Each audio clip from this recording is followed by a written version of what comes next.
Hello दोस्तों, नमस्कार। Kalyani IAS academy में आप सभी का हार्दिक स्वागत है। दोस्तों, हम लोग पृथ्वी पर लगने वाले अंतर्जात और बहिर्जात बलों का अध्ययन कर रहे हैं।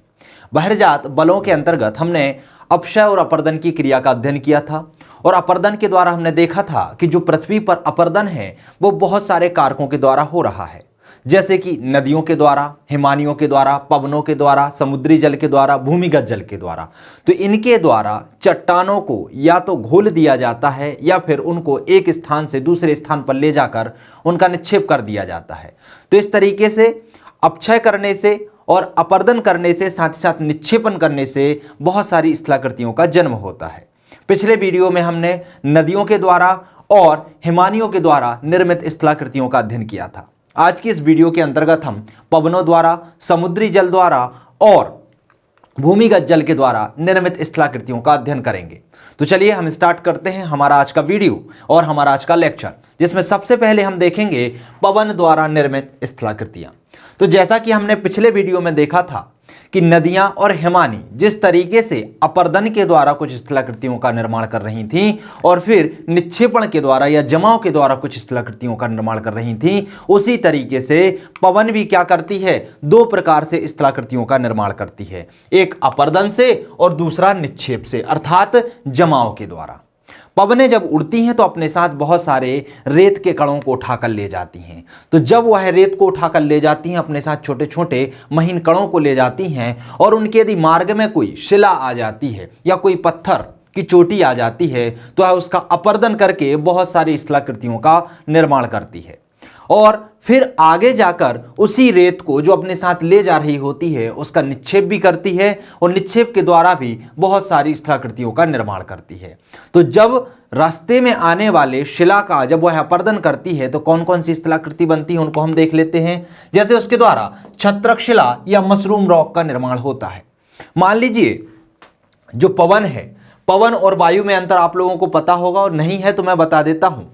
जो वायु होती है वो ऊपर की ओर चलती है, ऊर्ध्वाधर चलती है, और जो पवनें होती हैं वह क्षैतिज चलती हैं, उनकी गति तीव्र होती है। ध्यान रखिएगा, पवनों की दिशा उच्च दाब से, कहां से, उच्च दाब से निम्न दाब की ओर होती है। कहां से कहां की ओर होती है, high pressure to low pressure होती है। क्लियर हुआ?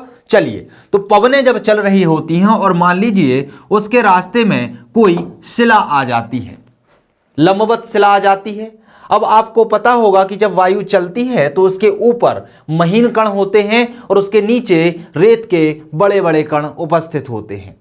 तो जब वायु इससे टकराती है तो टकराने के बाद इसका अपर्दन चालू कर देती है और अपर्दन के द्वारा इसकी कुछ इस तरीके से स्थलाकृति निर्मित हो जाती है।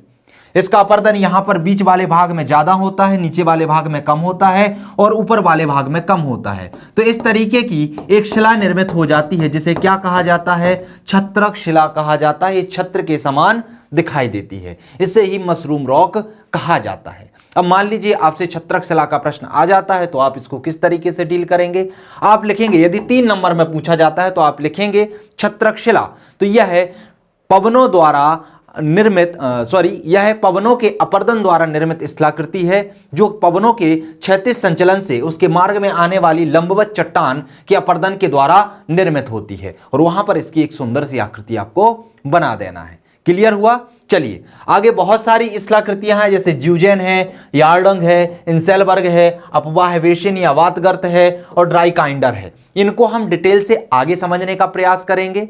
इसके बाद हम देख लेते हैं निक्षेप द्वारा निर्मित स्थलाकृतियां कौन कौन सी हैं। तो इसके द्वारा बरखान का निर्माण होता है, रेतीले स्तूप का निर्माण होता है, लोएस का निर्माण होता है, वाल्सन का निर्माण होता है, प्लाया का निर्माण होता है और मरुद्धान का निर्माण होता है। इन्हें भी हम डिटेल में आगे चलकर पढ़ेंगे कि आखिर इनका निर्माण किस तरीके से होता है और यदि एग्जाम में पूछा जाएगा तो इसे आपको किस तरीके से डील करना है।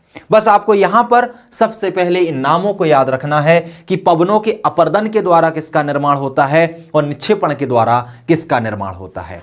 एक बार इंसेलबर्ग क्वेश्चन पूछ लिया गया था, प्रीलिम्स का एग्जाम था, उसमें पूछा गया था कि इंसेलबर्ग का निर्माण किसके द्वारा होता है, लेकिन लोगों को यह भी नहीं पता था। तो सीधे सीधे क्वेश्चन भी पूछ लिए जाते हैं और यदि मुख्य परीक्षा की बात करें तो वहां पर 3-3 नंबर में ये कोई भी आकृति आपको लिखने के लिए आ जाएगी। यहां पर कोई भी एक नाम लिखा हुआ आ जाएगा। अब उसके विषय में आपको 2 से 3 शब्द लिखने हैं। यदि आपको याद नहीं करना है तो सबसे सरल तरीका यही है कि आपको एक ये पता होना चाहिए कि किसके द्वारा निर्मित है और किस तरीके से निर्मित है, और क्या यह अपर्दन से निर्मित है या फिर यह निक्षेप से निर्मित है। और यदि आपको इनके 1 या 2 उदाहरण याद हो जाते हैं तो बहुत अच्छी बात है। चलिए आगे बढ़ते हैं, हम देख लेते हैं इंसेल वर्ग को कि इंसेल वर्ग का निर्माण कैसे होता है। तो यह जर्मन भाषा का शब्द है जिसका अर्थ होता है द्वीपीय पर्वत। तो इंसेल वर्ग का अर्थ क्या होता है? द्वीपीय पर्वत। रेगिस्तान क्षेत्रों में सेलों के अपक्षय तथा अपर्दन के कारण कोमल सेलें आसानी से कट जाती हैं, परंतु कठोर सेलें ऊंचे ऊंचे टीले के रूप में बच जाती हैं, जिन्हें इंसेल वर्ग कहा जाता है। क्या होता है जब पवनें क्षैतिज संचलन कर रही होती हैं? तो मैंने आपको बताया था कि अपर्दन किस तरीके से होगा। मार्ग में जब कोई सेल आएगी तो उसका ही अपर्दन से जो स्थलाकृतियां बनेंगी उसे ही क्या कहा जाएगा? पवनों द्वारा निर्मित स्थलाकृतियां कही जाएगी। अब मान लीजिए उसका यदि अपर्दन इस तरीके से हो गया कि वो छत्र के समान दिखाई देने लगा तो उसे हम छत्रक शिला कहेंगे। यदि इसी का अपर्दन जो है इस तरीके से हो गया तो इसे हम क्या कहेंगे? इंसेल वर्ग कहेंगे। क्या कहेंगे? इंसेल वर्ग कहेंगे। क्लियर हुआ? चलिए आगे बढ़ते हैं, दूसरा देखते हैं जीवजैन। अब मान लीजिए कि पवनें चल रही हैं और इसके मार्ग में लंबवत कुछ ज्यादा चौड़ी क्या आ गई है? चट्टान आ गई है। कैसी है वो? क्षैतिज स्थित है और लंबवत है। और उस चट्टान की आकृति कुछ इस तरीके से है कि उसमें कहीं कहीं पर आग्नेय चट्टान है और कहीं कहीं पर अवसादी चट्टान है।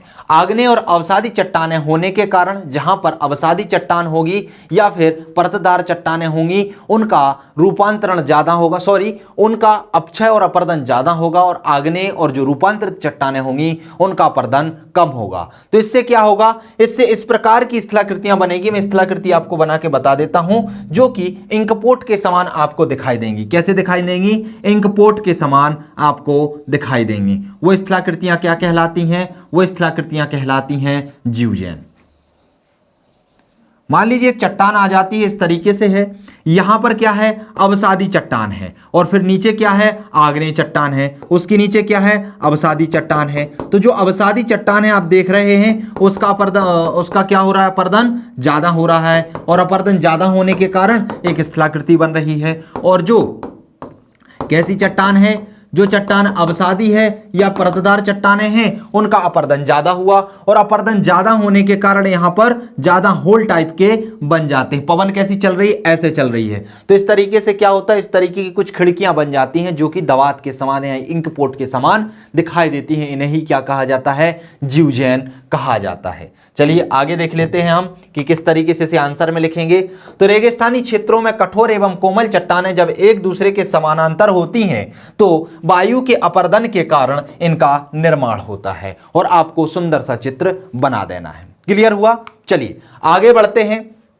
और एक ऐसा मैंने अभी बताया था आपको इंकपोट के समान दिखाई देता है। आगे बढ़ते हैं और हम बात करते हैं यार्डंग की। जो यार्डंग होता है वह जीवजैन का अपोजिट होता है। जीवजैन में आपको कैसा दिखाई दे रहा था? इस तरीके का होल दिखाई दे रहा था, लेकिन यार्डंग में क्या होता है? सींग के समान आकृति बन जाती है। कैसी बन जाती है? सींग के समान आकृति बन जाती है। अर्थात यहां पर ऊपर अपर्दन ज्यादा होता है और नीचे कम होता है, और इस तरीके की आपको आकृति दिखाई देती है जिसे यार्डंग कहा जाता है। इसकी रचना जीवजैन के विपरीत होती है, अर्थात जब कोमल और कठोर चट्टानों के स्तर लंबवत दिशा में होते हैं, वहां पर कैसे थे? समानांतर दिशा में थे।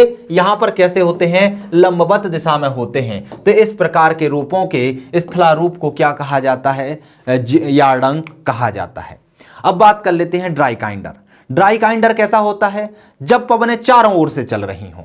चारों ओर से चलने के कारण कौन सी क्रिया होती है? अपस्खलन की क्रिया होती है। किसकी होती है? अपस्खलन की क्रिया होती है, और इस क्रिया के द्वारा ही ड्राइकाइंडर का निर्माण होता है। पथरीले मरुस्थल में पड़े शिलाखंड पवनों के कई दिशा में चलने के कारण चतुष्फलक रूप ले लेते हैं। उसी चतुष्फलक रूप को क्या कहा जाता है? ड्राइकाइंडर कहा जाता है। इसका आकार कैसे दिखाई देता है? इस तरीके से दिखाई देता है। क्लियर है?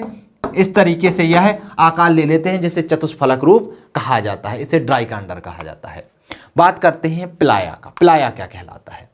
तो मरुस्थल की अंतः प्रभावित नदियां वर्षा के बाद अस्थायी झीलों का निर्माण कर लेती हैं और उन्हीं अस्थायी झीलों को क्या कहा जाता है? प्लाया कहा जाता है।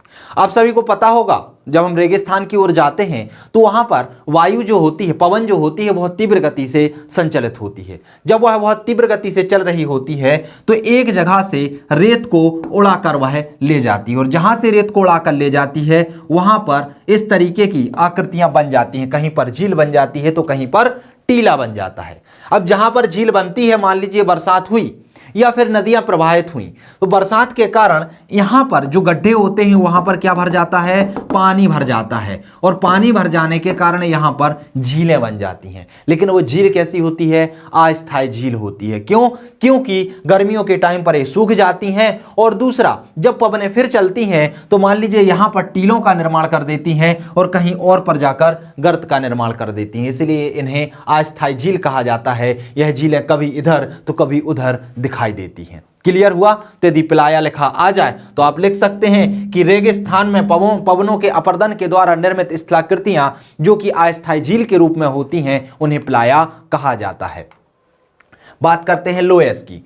तो मरुस्थल क्षेत्रों के बाहर पवन द्वारा उड़ाकर लाए गए महीन बालू कणों के बृहद निक्षेप से लोएस का निर्माण होता है। अब मान लीजिए इतना ये जो क्षेत्र है वह रेगिस्तान का क्षेत्र है। ये वाला किसका है? रेगिस्तान का क्षेत्र है। लेकिन इसके बाहर का क्षेत्र कैसा है? उपजाऊ है। लेकिन पवनों को ये तो पता नहीं होता कि इतना ही क्षेत्र रेगिस्तान का है, उसके बाद उपजाऊ क्षेत्र है। वह तो अपना मार्ग संचरित होती रहती है, अपने मार्ग पर चलती रहती हैं। तो जब वह अपने साथ महीन कणों को लेकर चलती हैं, रेत के कणों को लेकर चलती हैं और जाकर उनका निक्षेप रेगिस्तान के बाहर यहां पर जो उपजाऊ मैदान होता है वहां पर कर देती हैं, तो यह उपजाऊ मैदान भी धीरे धीरे अनुपजाऊ मैदान में परिवर्तित होने लगता है। और ऐसे ही जो उपजाऊ मैदान पवनों के द्वारा अनुपजाऊ मैदान में परिवर्तित होता है उसी मैदान को क्या कहा जाता है? लोएस कहा जाता है। इनकी मिट्टी जल मिलने से उपजाऊ हो जाती है। क्यों? क्योंकि यह पहले तो उपजाऊ थी लेकिन रेत के निक्षेप के कारण यह अनुपजाऊ हो जाती है और यदि यहां पर पानी की व्यवस्था कर दी जाए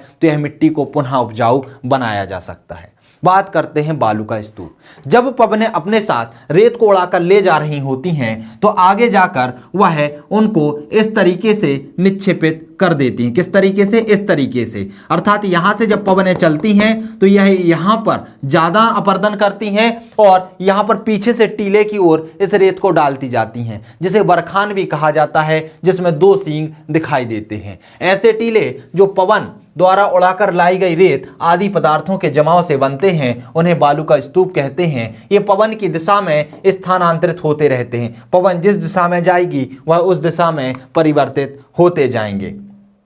इनका उदाहरण में बरखान अर्धचंद्राकार बालू का टीला, इसके शिखर पर दो सींग होते हैं। अभी मैंने आपको चित्र बना के बताया था। इस तरीके से जो बनता है उसे बरखान कहा जाता है, इसे ही बालू का टीला कहा जाता है। ठीक है, ये ऐसे नहीं होता, उठा हुआ होता है। क्लियर है? चलिए आगे बढ़ते हैं और देखते हैं मरुद्यान।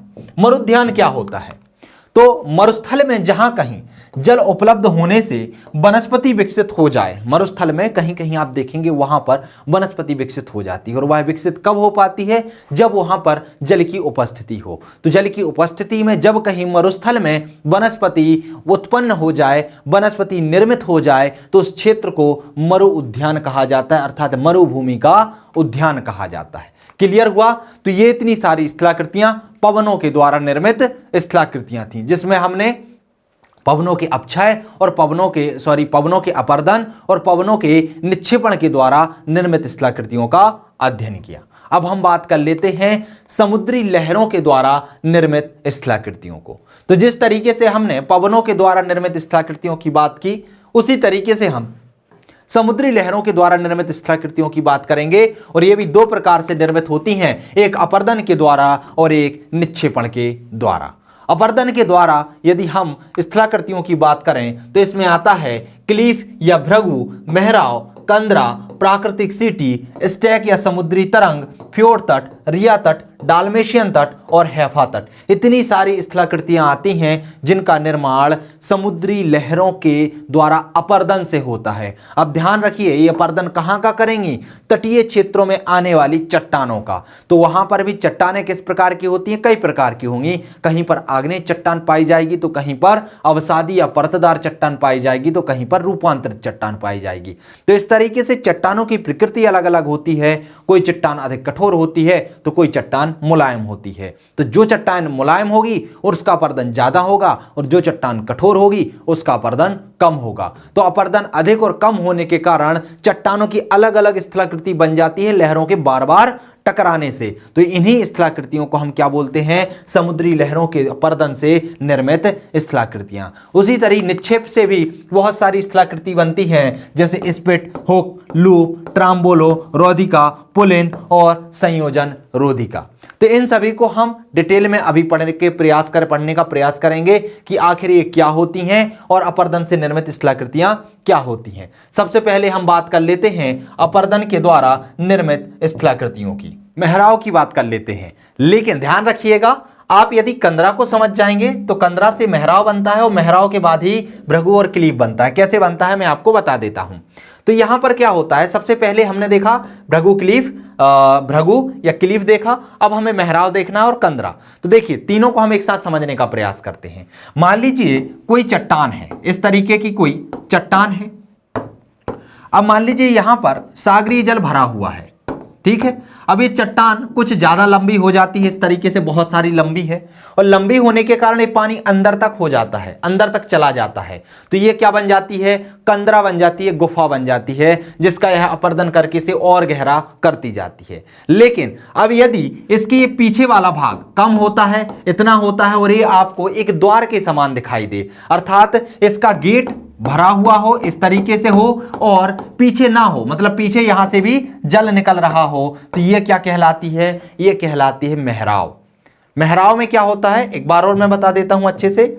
मेहराव में आपने देखा होगा जो गेट होता है घरों का, उसी के समान आकृति होती है, जिसमें यहां पर भी जल होता है, अंदर भी जल होता है, और उसके बाहर भी जल होता है। तो ये क्या कहलाता है? मेहराव कहलाता है। और भृगु क्लीफ में क्या होता है? भृगु क्लीफ में इसका ये ऊपर वाला हिस्सा उठ जाता है या टूट जाता है, अर्थात यहां पर छोटा सा हिस्सा बना रहता है। तो क्लियर हुआ? कंदरा मतलब गुफाओं का निर्माण हो जाए, या चट्टान बहुत गहरी हो और अंदर तक लहरें उसका अपरदन कर दें, तो उससे निर्मित जो स्थलाकृति होती है उसे कंदरा कहते हैं। मेहराव में यदि वह चट्टान ज्यादा गहरी ना हो और उसका जल, समुद्र का जल कहां से बाहर भी दिखाई दे और उसके पीछे साइड भी दिखाई दे, सिर्फ वो ब्रिज के समान हो, तो उसे क्या कहते हैं? मेहराव कहते हैं। और यदि ब्रिज की छत उड़ जाए, ये यदि उड़ जाए यहां से, तो जो बचा होता है उसे क्या कहते हैं? क्लीफ या भृगु कहते हैं। क्लियर है? अब बात कर लेते हैं हम प्राकृतिक सिटी की। प्राकृतिक सिटी में क्या होता है वो भी हम समझने का प्रयास करते हैं। तो मान लीजिए कोई गुफा है, ठीक है, कोई गुफा है, इस तरीके से गुफा है, और वो थोड़ी सी लंबी है। कैसी है? लंबी है। अब ये पानी जब अंदर की ओर जाता है और यहां पर यदि कोई छिद्र हो जाता है, तो इससे क्या निकलती हैं? गैसें या हवा बाहर निकलने लगती है, और वह सीटी के समान आवाज करती है। तो उसे क्या कहा जाता है? प्राकृतिक सीटी कहा जाता है। क्लियर हुआ? यह क्या कहलाता है? प्राकृतिक सिटी कहलाता है। एक होता है स्टैक या समुद्री स्तंभ। समुद्री स्तंभ वो होता है, मान लीजिए इसका यदि अपरदन बहुत ज्यादा हो गया, अर्थात जो मेहराव होता है उसका अपरदन ज्यादा हो गया, और अपरदन ज्यादा होने के कारण एक स्तंभ यहां पर है और एक बहुत आगे जाके इस तरीके का स्तंभ हो जो समुद्र से बाहर निकला हो, तो इसे क्या कहते हैं? हम इसे कहते हैं स्टैक या समुद्री स्तंभ, जो कि आने वाली जहाजों के लिए अवरोध का कार्य करता है। इसके बाद फ्योर्ड तट, रिया तट, डाल्मेशियन तट और हैफा तट हम थोड़ा सा विस्तृत में पढ़ेंगे, क्योंकि यहां से प्रश्न पूछे जाने की संभावना ज्यादा होती है। यहां से मेहराव, कंदरा, क्लीफ, भृगु, यहां से प्रश्न पूछे जाने की संभावना कम है, लेकिन फिर भी यदि आपसे पूछ लिया जाता है तो आपको बस इतना लिखना है कि किसके द्वारा इनकी स्थलाकृतियों का निर्माण हो रहा है और किस क्रिया के द्वारा हो रहा है, अपरदन के द्वारा हो रहा है या फिर निक्षेपण के द्वारा हो रहा है। क्लियर हुआ? चलिए आगे बढ़ते हैं और हम बात कर लेते हैं फ्योर्ड तट, रिया तट, डाल्मेशियन तट, हैफा तट, और उसके बाद हम बात कर लेंगे इनकी, लेकिन इन्हीं से हम कुछ परिभाषाओं को लेकर चलते हैं। पहले देख लेते हैं हम पुलिन को कि पुलिन क्या कहलाता है। सागरीय तट के सहारे मलबा के निक्षेप से बने जो स्थल होते हैं उन्हें पुलिन कहा जाता है। सागरीय तट के किनारे जो लहरें आती हैं वो अपने साथ बहुत सारा मलबा लेके आती हैं और उन्हीं के निक्षेप से कुछ इस तरीके की, मान लीजिए ये तट है, तट में यहां पर कुछ इस तरीके का निक्षेप हो जाता है जिसे क्या कहा जाता है, पुलिन कहा जाता है। इनका निर्माण उच्च ज्वार और उच्च ज्वार तल के बीच वाले स्थानों पर होता है। जहां पर उच्च ज्वार वाले स्थान होते हैं उनके तलों के बीच वाले स्थान पर होता है। अब बात कर लेते हैं रोधिका। तो रोधिका क्या होती है? रोधिका में जब कटक बहुत ज्यादा ऊपर आ जाते हैं और वह एक रोधिका के समान कार्य करने लगते हैं, अर्थात जहाजों को एक ओर से दूसरी ओर निकलने में अवरोध का काम करते हैं, तो उसे रोधिका कहते हैं। तरंगों तथा धाराओं द्वारा निक्षेप के कारण निर्मित बांध या कटक रोधिका कहलाते हैं। संयोजक रोधिका क्या होंगी? जब यही एक सीधी रेखा में विस्तृत हो जाएंगे तो इन्हें ही संयोजक रोधिका कहा जाता है। जब तट के सहारे रोधिका का इतना अधिक विस्तार हो जाता है कि वह द्वीपों को जोड़ दें तो उसे क्या कहा जाता है? संयोजक रोधिका कहा जाता है। अब बात कर लेते हैं हम लैगून की। लैगून क्या होता है?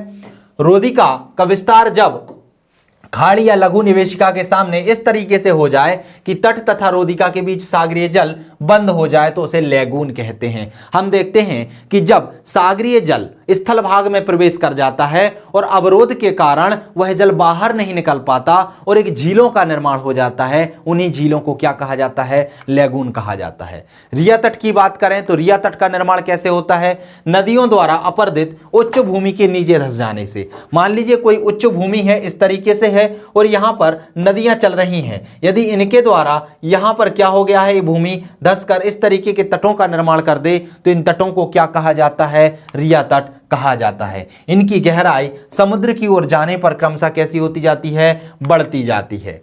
प्रायद्वीपीय भारत के पश्चिमी तट का उत्तरीय भाग रिया तट का उदाहरण है। कहां का? प्रायद्वीपीय भारत के पश्चिमी तट का उत्तरीय भाग। उत्तरीय भाग मतलब जो गुजरात से नीचे वाला भाग है वह रिया तट का उदाहरण है। अब बात कर लेते हैं हैफा तट की। हैफा तट में क्या होता है?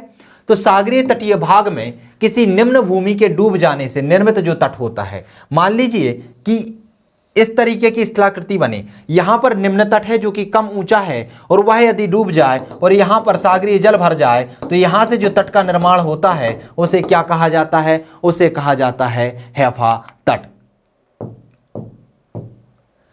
इस पर रोधिकाओं की समानांतर श्रृंखला मिलती है जिसमें सागरीय जल भरकर लैगून का निर्माण करते हैं। किसका निर्माण करते हैं? लैगून। और लैगून मैंने अभी बताया था, जब सागरीय जल स्थल भाग में प्रवेश कर जाए और रोधिका के माध्यम से वह बाहर ना निकल पाए तो उसे हम लैगून कहते हैं। तो जब कभी हैफा तट का निर्माण होता है तो यहां पर कभी कभी लैगूनों का भी निर्माण हो जाता है। हैफा तट का उदाहरण है यूरोप का बाल्टिक तट। कौन है? यूरोप का बाल्टिक तट। अब हम बात कर लेते हैं डाल्मेशियन तट की। जब दो समानांतर पर्वत होते हैं, कैसे? मान लीजिए दो समानांतर, इस तरीके से एक पर्वत है, दूसरा यहां पर या सामने इसके पर्वत है और बीच की भूमि धंसने से यहां पर जल भर जाए तो वहां पर निर्मित जो निर्मित जो स्थलाकृति होती है या जो तट होते हैं उसे क्या कहा जाता है? डाल्मेशियन तट कहा जाता है। समानांतर पर्वतीय कटकों वाले तटों के धसाव से इनका निर्माण होता है। उदाहरण के लिए युगोस्लाविया का जो तट है वह किसका? डाल्मेशियन तट का उदाहरण है। अब बात कर लेते हैं निर्गत समुद्री तट की। तो स्थल खंड के ऊपर उठने या समुद्री जल स्तर के नीचे धंसने से जिन तटों का निर्माण होता है उन्हें निर्गत तट कहते हैं। मतलब यदि सागरी जल के द्वारा, समुद्री जल के द्वारा जल स्तर नीचे की ओर धंस जाए या फिर स्थल खंड ऊपर की ओर उठ जाए तो उनसे जिन तटों का निर्माण होगा उसे क्या कहा जाएगा? निर्गत तट कहा जाएगा। इस प्रकार के तट पर स्पिट, पुलिन, क्लीफ, भृगु आदि का निर्माण होता है। तो मैंने आपको बता दिया स्पिट क्या होता है, इस तरीके की स्थलाकृति होती है, ठीक है। पुलिन क्या होता है? तो पुलिन यदि समुद्र में इस तरीके के निक्षेप हो जाएं जो तट से दूरी की हो और चारों ओर इसमें जल भरा हो तो इसे क्या कहा जाता है? पुलिन कहा जाता है। क्लियर हुआ? चलिए, क्लीफ तो मैं आपको बता ही चुका हूं, भृगु आपको बता ही चुका हूं। गुजरात का जो काठियावाड़ का तट है वह किसका? निर्गत समुद्री तट का उदाहरण है। तो ये आपको ध्यान रखना है, काठियावाड़ का तट। तो ये तो हुए किसके द्वारा? समुद्री लहरों के द्वारा। अब हम बात कर लेते हैं भूमिगत जल के द्वारा निर्मित स्थलाकृति की भूमिगत जल के द्वारा कौन कौन सी स्थलाकृतियों का जन्म होता है।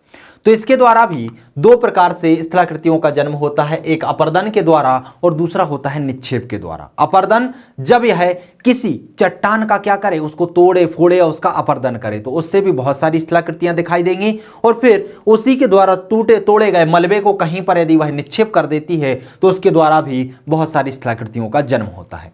इसके अपर्दन से बहुत सारी स्थलाकृतियों का जन्म होता है, लेकिन निक्षेपण से कम स्थलाकृतियों का जन्म होता है। अपर्दन के द्वारा समझ लेते हैं किन किन का जन्म होता है। तो इसके द्वारा लेपिस का जन्म होता है, रंध्रघोल का जन्म होता है, सिंक होल का होता है, डोलाइन का होता है, युवाला का होता है, कॉकपिट्स का होता है, अंधी घाटी, कास्ट वैली, कास्ट खिड़की, प्राकृतिक पुल और कंदरा का निर्माण होता है। तो पहले हम इन्हीं को समझ लेते हैं एक चित्र के माध्यम से और फिर हम समझने का प्रयास करेंगे इन्हें डिटेल में। क्लियर है? चलिए पहले मैं बता देता हूं लेपिस क्या होता है। तो जब भूमिगत जल के द्वारा कोई सतह है और उस पर छोटे छोटे से रंध्र हो जाते हैं, छोटे छोटे से छिद्र हो जाते हैं, तो इन्हें क्या कहा जाता है? तो इन्हें क्या कहा जाता है? इन्हें रंध्रघोल कहा जाता है। लेपिस मैं बता देता हूं, लेपिस क्या कहलाते हैं? जब कभी भूमिगत जल के द्वारा चूना चट्टानों का इस तरीके से अपर्दन होता है कि वह कुछ इस तरीके से दिखाई दे, अर्थात जिसमें नुकीली चट्टानें भी दिखाई दें और उनकी गहराई भी दिखाई दे, तो उसे क्या कहा जाता है? लेपिस कहा जाता है। तो ये क्या कहलाता है? लेपिस कहलाता है। और ये क्या कहलाएगा? ये कहलाएगा घोलरंध्र, अर्थात चूना चट्टानों का जब भूमिगत जल के द्वारा घोल के द्वारा इस तरीके के छोटे छोटे छिद्र उस चट्टान में दिखाई देने लगे तो उसे घोलरंध्र कहते हैं। फिर आता है सिंक होल। यदि यही रंध्र जो होते हैं थोड़े से बड़े बड़े हो जाते हैं तो इन्हें क्या कहा जाता है? सिंक होल कहा जाता है। इसके बाद आता है डोलाइन। जब यही छिद्र, बहुत सारे छिद्र आपस में मिल जाते हैं और वह इस तरीके की आकृति ले लेते हैं तो उसे क्या कहा जाता है? डोलाइन कहा जाता है। युवाला, जब यही डोलाइन बहुत सारे मिलकर और बड़े छिद्र का रूप ले लेते हैं तो उसे युवाला कहा जाता है। और कॉकपिट्स क्या कहलाता है? जब यही युवाला और विस्तृत रूप ले लेते हैं, बहुत बड़े बड़े होल बन जाते हैं, तो इन्हें क्या कहा जाता है? कॉकपिट्स कहा जाता है। अब आपको यहां पर ये रंध्र कौन सा बड़ा हो रहा है, कौन सा छोटा हो रहा है, ये याद रखने की जरूरत नहीं है। आपको बस क्या याद रखना है? नाम याद रखने हैं कि लेपिस, घोलरंध्र, सिंक होल, डोलाइन, युवाला और कॉकपिट्स का निर्माण किसके द्वारा, किस क्रिया के द्वारा होता है? तो भूमिगत जल के द्वारा, अपर्दन की क्रिया के द्वारा इनका निर्माण होता है। अब हम बात कर लेते हैं अंधी घाटी, कास्ट वैली, कास्ट खिड़की और प्राकृतिक पुल और कंदरा का। देखिए क्या होता है, बता देता हूं मैं, एक मिनट है ना, डायग्राम बना के।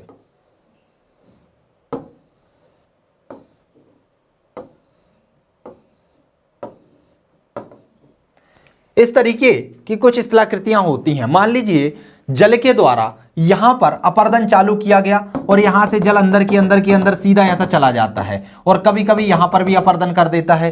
तो इस तरीके से अपर्दन जल करता जाता है और अंदर की ओर निकल जाता है। अब अपर्दन कैसे करेगा? जब वहां पर कोई परतदार चट्टान होगी या चूना की चट्टान होगी तो वह उसे घोल देगा और घोलने के द्वारा इस तरीके का निर्माण कर देगा। तो जहां से, ध्यान रखिए, जहां से ये घुसता है तो इसे क्या बोला जाता है? कास्ट वैली बोला जाता है। क्या बोला जाता है? कास्ट वैली बोला जाता है इसको। फिर ये जो घाटी होती है जो दिखाई नहीं देती उसे क्या बोला जाता है? उसे बोला जाता है अंधी घाटी, जो कि दिखाई नहीं देती। यहां बीच बीच में अपर्दन कुछ ज्यादा हो जाता है, इस अपर्दन को क्या कहा जाता है? ये आपको खिड़की के समान दिखाई देता है, इसलिए इसे कहा जाता है कास्ट खिड़की। यहां पर एक ब्रिज बन जाता है इन दोनों के बीच में, जिसे क्या कहा जाता है? जिसे बोला जाता है प्राकृतिक पुल। उसी के बाद कंदरा, जो गुफा बहुत गहरी बन जाती है उसे क्या कहा जाता है? कंदरा कहा जाता है। क्लियर हुआ ये चित्र आपको? इसी के माध्यम से सभी चीजों को हम समझ सकते हैं। अब हम निक्षेप के द्वारा स्थलाकृति को समझ लेते हैं, फिर इन्हीं में से एक एक को हम थोड़ा सा डिटेल में समझ लेंगे। सभी को हम डिटेल में नहीं समझेंगे, जो ज्यादा महत्वपूर्ण है हम सिर्फ उन्हीं को डिटेल में समझेंगे। बाकी 3 नंबर में यदि आप पूछे जाएंगे तो 2 चीज आपको याद रखना है, एक भूमिगत जल को और एक अपर्दन से है या निक्षेप से है इसको। तो इसके आधार पर आप 3 नंबर का प्रश्न लिख सकते हैं। चलिए बात कर लेते हैं हम किसकी, बात कर लेते हैं हम निक्षेप के द्वारा। तो निक्षेप के द्वारा स्टेलेक्टाइट, स्टेलेग्माइट और कंदरा स्तंभ का निर्माण होता है। देखिए कैसे होता है। मान लीजिए ये कोई चट्टान है, ठीक है, अंदर से खोखली है। अब यहां पर यदि वर्षा का जल रिस रिस कर अंदर की ओर आता है और अपने साथ चूना की चट्टानों को घोल कर लाता है और वह ऊपर से आकर इस तरीके से चूने को जमा देता है, इस तरीके से जमा देता है, तो जो ऊपर स्थलाकृतियां दिखाई देती हैं दांत के समान, वो कहलाता है स्टेलेक्टाइट। और जब ये पानी नीचे गिरता है और नीचे गिरकर फिर ये चूने के पत्थर को जमा देता है और नीचे के दांत के समान ये दिखाई दे, तो इसे क्या कहा जाएगा, इसे कहा जाएगा स्टेलेग्माइट। और जब स्टेलेक्टाइट और स्टेलेग्माइट जहां पर मिल जाते हैं और यहां पर एक स्तंभ का निर्माण हो जाता है, उसे क्या कहा जाता है, उसे कहा जाता है कंदरा स्तंभ। क्लियर हुआ। इस तरीके से इनके निक्षेप के द्वारा इन स्थलाकृतियों का जन्म होता है। चलिए आगे बढ़ते हैं, इनको थोड़ा डिटेल में देख लेते हैं। सबसे पहले हम आर्टिजन कूप की बात कर लेते हैं। तो ऐसे प्राकृतिक जल स्रोत जो धरातल से स्वतः ऊपर प्रकट होते हैं उन्हें आर्टिजन कूप कहते हैं, जिन्हें पाताल तोड़ कुएं के नाम से भी जाना जाता है। किसके नाम से जाना जाता है, पाताल तोड़ कुएं। ये अधिकतम आपको ऑस्ट्रेलिया में देखने को मिलेंगे, लेकिन यदि आप भारत की बात करें तो भारत के तराई क्षेत्र में भी बहुत सारे पाताल तोड़ कुएं पाए जाते हैं। क्यों पाए जाते हैं, क्योंकि मैंने आपको बताया था कि जो भाबर प्रदेश होता है, भाबर प्रदेश में नदियां लुप्त हो जाती हैं क्योंकि वहां पर बड़े बड़े पत्थर होते हैं। लेकिन जैसे ही तराई प्रदेश आता है वहां पर महीन कण होते हैं और महीन कणों के कारण यह जो विलुप्त जल होता है वो अचानक से धरती पर प्रकट हो जाता है, जिसे हमें ऐसा लगता है कि अपने आप पानी ऊपर आ रहा है। इसीलिए इन्हें पाताल तोड़ कुएं के नाम से भी जाना जाता है। लेपिस की बात कर लेते हैं। तो घुलन क्रिया के फलस्वरूप ऊपरी सतह अत्यधिक उबड़ खाबड़ और असम हो जाती है, इसे ही क्या कहा जाता है, लेपिस। मैंने आपको बताया था ऊपरी सतह इस तरीके से हो जाए तो उसे क्या कहा जाता है, लेपिस कहा जाता है। लेपिस को इंग्लैंड में क्या कहा जाता है, क्लिस्ट कहा जाता है। जर्मनी में कैरेना कहा जाता है और सर्बिया में बोगास कहा जाता है। क्लियर है। तो लेपिस को अलग अलग देशों में अलग अलग नामों से जाना जाता है, ये आपको ध्यान रखना है। इंग्लैंड में क्लिस्ट के नाम से जाना जाता है, जर्मनी में कैरेना के नाम से जाना जाता है और सर्बिया में बोगास के नाम से इन्हें जाना जाता है। लेपिस के निर्माण में सतह का ढाल होना आवश्यक होता है। ठीक है, सतह पर क्या होता है, ढाल होता है। बात कर लेते हैं रंध्रघोल एवं डोलाइन की। तो चूने के प्रदेश में वर्षा के जल के घुलन क्रिया के कारण असंख्य छोटे छोटे छिद्रों का निर्माण होता है, जिन्हें रंध्रघोल कहा जाता है। मैंने अभी आपको बताया था कि जो यदि चूने की चट्टान होती है, यदि उसमें वर्षा का जल जाता है या फिर भूमिगत जल जाता है तो उसमें घुलन की क्रिया के कारण यदि चट्टान में छोटे छोटे रंध्र हो जाएं तो उन्हें रंध्रघोल कहा जाता है। छिद्रों का अधिक यदि विस्तार हो जाए तो उसे क्या कहा जाता है, डोलाइन कहा जाता है। युवाला क्या होता है, तो कई डोलाइन मिलकर एक बृहद गर्त का निर्माण करते हैं, जिसे क्या कहते हैं, युवाला कहते हैं। इसे संयुक्त या मिश्रित रंध्रघोल भी कहा जाता है। पोलिये किसे कहते हैं, तो युवाला के विस्तृत रूप या विस्तृत गर्त को क्या कहा जाता है, पोलिये कहा जाता है। इन्हें हिंदी में रजकुंड भी कहा जाता है। तो रजकुंड यदि आपको 3 नंबर में लिखने के लिए आ जाए तो आपको पता होना चाहिए कि पोलिये को ही क्या कहा जाता है, रजकुंड। पोलियो नहीं है, पोलिये है, तो ये आपको ध्यान रखना है। पश्चिम बाल्कन क्षेत्र का सर्वाधिक विस्तृत पोलिये लिवोना है। कंदरा गुफा क्या होती है, तो यह ऊपरी सतह से नीचे एक रिक्त स्थान के रूप में होती है। कंदरा मतलब गुफा होती है। मैंने अभी आपको बताया था कि यदि वर्षा का जल चूनायुक्त चट्टानों को घोलकर अंदर की ओर चला जाए और एक बहुत अंधी घाटी का निर्माण कर दे तो उसे ही कंदरा या गुफा कहा जाता है। इसकी रचना घुलन क्रिया या अपकर्षण के कारण होती है। प्राकृतिक पुल क्या होता है, यह भी मैं आपको बता चुका हूं। इसका निर्माण 2 रूपों में होता है। एक तो कंदराओं के छत के नष्ट हो जाने से कुछ भाग अपशिष्ट के रूप में बचा रहता है तो उससे होता है, या फिर चूना क्षेत्र में जब नदी विलयन क्षेत्र में होकर लुप्त हो जाती है और वह नीचे जाकर इसका निर्माण कर देती है, तो इस तरीके से होता है। तो क्लियर हुआ, 2 तरीके से प्राकृतिक पुल का निर्माण होगा। एक तो यदि कंदरा का छत नष्ट हो जाता है। ठीक है, कंदरा क्या होती है, मैंने आपको बताया था कि यदि यह बहुत गहरी हो, लेकिन यदि इसका छत क्या हो जाए, नष्ट हो जाए, नष्ट हो जाने से एक पुल के समान हमें दिखाई देने लगता है। दूसरा, जब नदी के द्वारा इसका अंदर से ही क्या किया जाए, अपकर्षण किया जाए या इसे घोलन की क्रिया के द्वारा नष्ट किया जाए, तो उससे भी किसका निर्माण होता है, प्राकृतिक पुल का निर्माण होता है। फिर आता है स्टेलेक्टाइड। यह चूने से निर्मित छत से टपकी है, यहां पर क्या है, टपकी हुई नुकीली एवं ठोस आकृतियां होती हैं, अर्थात इसका निर्माण कंदराओं की छत से टपकने वाले पानी में उपस्थित चूने के जमने से होता है। मैंने अभी आप लोगों को बताया था कि ऊपर से यदि इस तरीके की दंतनुमा आकृति बन जाए, टपकने से यदि यहां पर चूना जम जाए, तो उससे जो आकृतियां, स्थलाकृतियां हमें दिखाई देती हैं, उन्हें स्टेलेक्टाइड कहा जाता है। बात कर लेते हैं स्टेलेग्माइट। इन्हीं की विपरीत जो अवस्था होती है उसे क्या कहा जाता है, स्टेलेग्माइट कहा जाता है, अर्थात नीचे से ऐसी दंतनुमा जो संरचना निर्मित हो जाती है उसे क्या कहा जाता है, स्टेलेग्माइट कहा जाता है। इसका निर्माण कंदराओं की छत से टपकने वाले पानी के नीचे गिरकर वाष्पित हो जाने तथा उसमें घुलित चूने का समतल में जम जाने के द्वारा होता है। क्लियर हुआ? तो जो दंतनुमा नीचे की आकृति होती है उसे स्टेलेग्माइट कहते हैं, जो ऊपर की आकृति होती है उसे स्टेलेक्टाइट कहते हैं। यह तल से धीरे धीरे ऊपर की ओर बढ़ती है। यह स्टेलेक्टाइड की अपेक्षा मोटा और समतल शीर्ष वाला होता है। क्लियर हुआ? तो यदि आपसे इनमें अंतर पूछ लिया जाए, जैसा कि पिछले वर्षों के पेपरों में मुख्य परीक्षा में पूछा गया था स्टेलेक्टाइड और स्टेलेग्माइट में अंतर, तो आप यहां से उन दोनों में अंतर भी लिख सकते हैं, और यदि परिभाषा पूछी जाए तो परिभाषा भी लिख सकते हैं। ये दोनों आपसे 5 नंबर में भी आगे आने वाले वर्षों में पूछे जा सकते हैं।